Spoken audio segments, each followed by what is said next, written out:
Hi, Brandon. I just want to make you a little tutorial on the Google My Business so you can add me there. So I'm in my Gmail account right now. So you want to log into the Gmail account that's associated with your Google My Business account for renewable energy.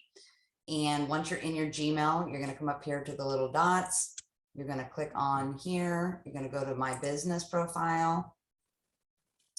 Once you're in here, you're going to grab the business. Just click on your business. You should see it here. Or whoever set it up will see it here. You're going to click on it, go to users, and then you're going to go to add users, and you're going to put in my email, gingerlallen@gmail.com. And you're going to, once you put that in, choose the role. You can just make me a manager is fine, and then hit invite. And that's it. That's all you have to do. Thanks. Bye.